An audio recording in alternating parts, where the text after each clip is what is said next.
กูแล้วชิน้ำพ่นมึงนะมึงไงมึง ดูสบายดีบรรดาเพื่อนๆที่ติดตามรับชมรับฟังอยู่ในตอนนี้เนาะตอนนี้ตัวพูดอยู่ที่งาน X-Race Volley by X by X X-Race เนาะ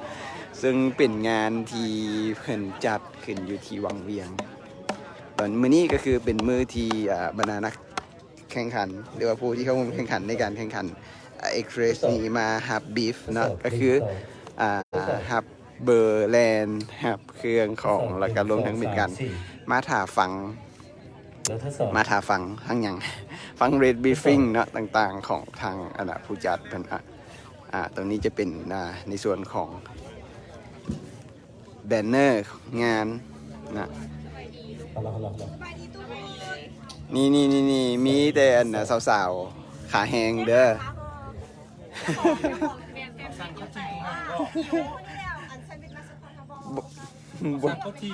บ่ทันได้มาสำเด้อสบายดีสาวๆขาแหงลงจากกิโล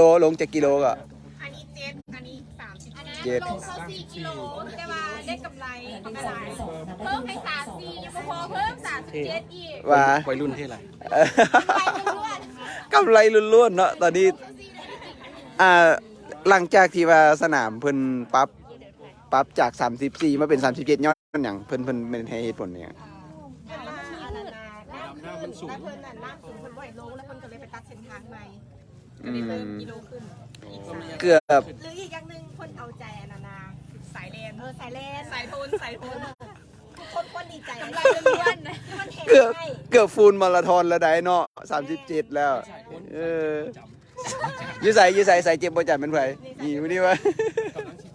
กำลังสิเจ็บตึกแก่งตลอดเลยเนาะตัวติ่งได้37กิโลของค่อยได้โตเก่งสิโตเก่งขาเก่งเขาก็ติ่งตัวเองสายแข็งขาแข็งเรียนอะไรขาแข็งแปลเบอร์แล้วอ่ะโอเคเข้าใจไอ้งานของมื้อนี้เดี๋ยวไปเบิ่งในส่วนของการนะครับเบอร์แลนด์กันก่อนเนาะงานของมื้อนี้หันก็นอกจากจะมีทางท้องว่าทั้งนักกีฬามาจากนครหลวงสุดหลายแล้วนะก็จะมีในส่วนของนักกีฬาที่มาจากประเทศเพื่อนบ้านนะอันนี้เป็นจุดฟินิชเด้อสตาร์ทน่าจะอยู่ฝั่งนั้นอันนี้เป็นจุดฟินิช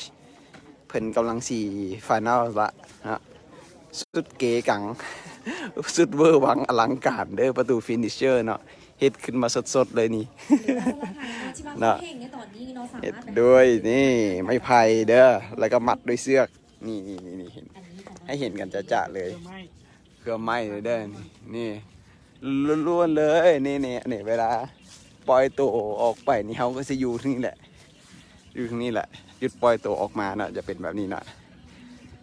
จุดปล่อยตัวเนี่ยจุดปล่อยตัวจะต้องแลนผ่านเนาะแลนผ่านซุ่มสตาร์ทตรงนี้เนาะส่วนเวลาฟินิชน่าจะแลนกลับคืนเข้าทางนั้นมาเพื่อฟินิชนะอันนี้ก็คือซุ่มสตาร์ทนะโอเคจะได้ความรู้สึกเนาะซุ่มสตาร์ทนี่ก็สตาร์ทออกมาก็น่าจะปล่อยตัวออกมานี่เนาะแล้วก็จะอ้อมไปทางซุ่มรถหันแล้วก็เพื่อออกไปหอดทางใหญ่แล้วจึงไปตามเส้นทางที่เพิ่นจัดการแข่งขันนี่ใกล้ชิแล้วละอันนี้มันฟินิชนะโอเคไปเบิ้งเดี๋ยวเขาสิไปเบิ้งในส่วนของเรดคิดพิกอัพก่อนเนาะใกล้จะสมบูรณ์เป็นเทียบห้อยแล้วนะใกล้จะสมบูรณ์เทียบห้อยแล้วนี่จังไดเรียบร้อยบ่งานพร้อมที่จะปล่อยนักกีฬาเป็นบ่นักกีฬาเตรียมตัวดีๆเด้อมื้อนี้บ่ลงว่าซั่นงานนี้เกณฑ์กรรมการคือเก่าบ่อยากได้แซมเป็นบ่เพื่อจะได้เบิ่งสาวๆเป็นบ่เรื่องของเรื่องนะ มีปิ้งไก่เด้อมีปิ้งไก่เด้อจากหน่อยเนาะฟังเรดบรีฟิ้งก่อนนี่นักกีฬาเฮาหลายๆคนพร้อมเต็มทีว่าซั่นเอาสตาร์บัค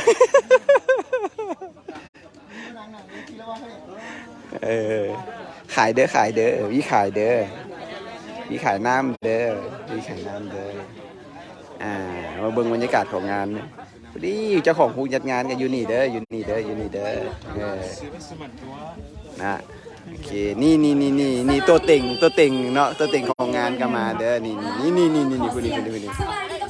ผู้นี้คือกันเอามีซื้อโตกันลงหน้าว่าห้ามแซงเงินบ่ในส่วนของบีฟเลขเนาะเลขแมนจะเบิ่งตามตัวนี้นะจำตัวนี้เลยก็คือตัวยาคือ14กิโลเนาะ14กิโลเอ็กซ์เรสแล้วก็นัมเบอร์ก็แมน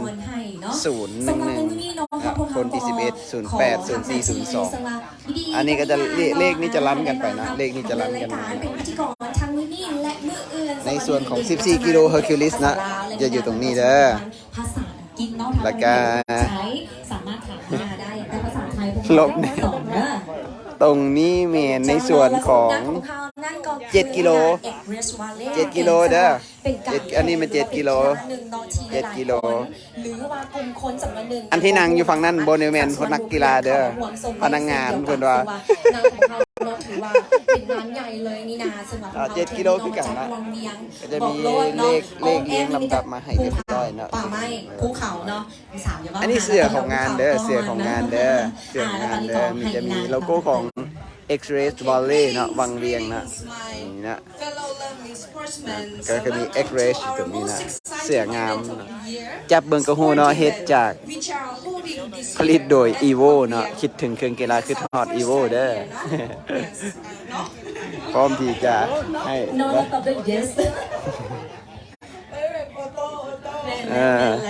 ตรงนี้เมนในส่วนของ34กิโล34กิโลนี่เอาบีฟไปหมดแล้วเนาะยังเหลือแต่น้อยเดียวนึงเนาะยังเหลือแต่น้อยเดียว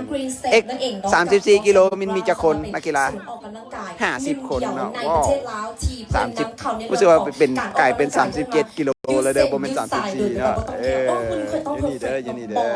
เฮาตุ้ยหรือว่าเฮาเป็นคนหางใหญ่เฮาก็สามารถอันนี้เสื้อของงานเนาะแต่มีตัวเวอร์ชันสีดำพร้อมมีเวอร์ชันตัวสีดำคนละไซส์แต่ว่าเขาเขียนให้กันว่า2แล้วก็เวอร์ชันตัวสีเขียวทั้ง2เนี่ยเนาะโอ้เนาะตอนนี้นี่2สาวกำลังจะมาบรีฟให้เฮาฟังเนาะนักกีฬาไล่สดอยู่เป็นวันตอนนี้มีไล่สดเฟซมีนักกีฬาเด้อมีนักกีฬาFor this year we would like to thank you our organizers Green Step Discovery and Box Underground which are holding event of the year and Box Underground I would like to recommend เห็นหน้าตานักกีฬาใหม่ๆมาจากประเทศเพื่อนบ้านเนาะนักกีฬามาหลายเด้อ It's not a place where you just go and then you go to the gym with the machine with those electricities you use your power you use your strength and you use your heart to win yourself so Box Underground thank you so much for organizing such an event of the year ว้าวมาแบบนี้กินกันมาฮอดมาฮอดแล้วว่ะมาฮอดแล้วว่ะยังพลาดเป็นผู้ได้เลยมันทวีตว่าสวนมันมาอยู่แต่มันเซารถจักรแล้วมันสิขี่มาเองว่าซั่นทางสติงของพวกเขาซึ่งว่าเป็นรถแก้วเด้นอทีเอื้อเฟื้อเขาทั้งการออกกำลังกายแล้วอยู่ในหายยังจะมีเป็นเครื่องดื่มสติงเนาะเป็นไผชื่อว่าอยากออกกำลังกายอยากมีแฮงเนาะอยากมีแฮงแบบนี้เขาต้องบูดด้วยสติงเข้าไปแล้วเป็นไผที่ว่าเสียงเฮือแล้วเนาะต้องทดแทนด้วยรีไวน์นั่นเองเนาะทางเครื่องดื่มของเขาที่มันมาจัดเต็มแต่ว่าตอนนี้เป็นไผของเองเนาะสามารถไปบูดทางด้านหลังเลยมีหลายเครื่องดื่มหลากหลายมากอันนี้เป็นตัวอย่างของด่านสุดท้ายตัวด่านของด่านสุดท้ายก่อนที่จะเข้าเซ็นไซน์นะก็จะมาต้องมาโหนเสือกตรงนี้นะสูงประมาณ4จังเมตรวะน่าจะ4เมตร4เมตรขึ้นไปแล้วต้องตีกระดิ่งให้ดังเนาะตีกระดิ่งให้ดังลงมาก่อนแล้วคอยแลนเข้าไปเป็นฟินิชนะมื้อนี้เอาจอยคือมารี่อยู่พี่คนเดียวฮะเอาจอยเกิดยัง ขึ้น เจ้านอนและ เกิดยังขึ้น ในการแข่งขันของเอ็กซ์เพรสของเขานี่เนาะแม่มีด้วยกันสามระยะนี่นะซึ่งว่ากิจกรรมของเขาเนาะก็จะมีเป็นบัตรเรสนั่นเองเนาะก็คือ7 กิโลเมตรเนาะสว่าของเขาเอิ้นว่า ฝนอีวีนี่ตากฝนก็ได้แมันบ่ แต่โมเมนต์ฟันรัน ใส่บุได้ ได้แต่ใส่บ่ได้ ถ่ายกันแล้วว่าทำเด็กน้อยเพิ่นมาแหละเจน อย่าลืมเด้อ จะบอกเลยว่า EV เด้อ EV เด้อ อี EV อยู่หั่นเด้อครบสุดเลย เจนรักเป็นอีหยังที่ โอเค หลากหลายเนาะถึงว่า10 งานนี้เนาะอันนี้เป็นสภาพบริเวณโดยรวมของจุดที่จะเป็นสตาร์ทกับฟินิชของงานนะบริเวณเดินปล่อยบอลลูนของ Above ลาวนั่นเองเนาะ และตัวนี้เนาะจะเป็นทั้ง14ลักเนาะทุกคนต้องได้เกี่ยวข้องด้านนี้ ฮอนน้อยหนึงเนาะผิดคาดจากมื้อเช้านี้ที่ว่าผิดคาดจากมื้อเช้านี้ที่ว่าฝนตก